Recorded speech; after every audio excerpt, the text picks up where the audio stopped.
ক্লের কাজটা ভালো করে শুকিয়ে যাওয়ার পরে কালার করা শুরু করলাম। আমি এখানে অ্যাক্রিলিক কালার ইউজ করছি ক্যামেলের। আর প্রথমে নিয়েছিলাম অকার ইয়েলো আর তার সঙ্গে একটু ডার্ক ব্রাউন মিক্সড করে দিয়েছি। কালারটা কিন্তু খুব ভালো করে করতে হবে, না হলে পেপারগুলো বোঝা যাবে।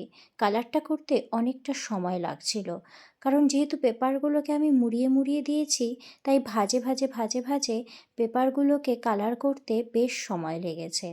তার সাথে আমি একটু স্যাপ গ্রিনও ইউজ করেছি, যেহেতু আমি চেয়েছিলাম একটা পাহাড়ি ফিল আনতে, তাই পাহাড়ে যেরকম কালার থাকে সেরকমই একটু করার চেষ্টা করেছি। আর এই গাছের পাতাগুলোতে প্রথমে লাইট গ্রিন দিলেও আমার মনে হলো পরে একটু ডিপ গ্রিন তার সাথে মিক্সড করে দিই। এই যে ফাইনাল লুকটা মোটামুটি। আর এখানে আমি বসিয়ে দিয়েছি ছোট্ট দুটো বাড়ি। আমার বহুদিনের ইচ্ছে পাহাড়ে আমার একটা ছোট্ট ঘর হবে, লাল টিনের চাল, আর তাতে বৃষ্টি পড়বে ঝমঝম করে। সেই বৃষ্টির আওয়াজ শুনে মনটা আরও ভালো হয়ে যাবে। যাই হোক, পাহাড়ে ঘর বানাতে পারি আর না পারি, আমার নিজের হাতে তৈরি করে নিয়েছি পাহাড়ের এক ছোট্ট ঘর। কেমন লাগলো জানিও।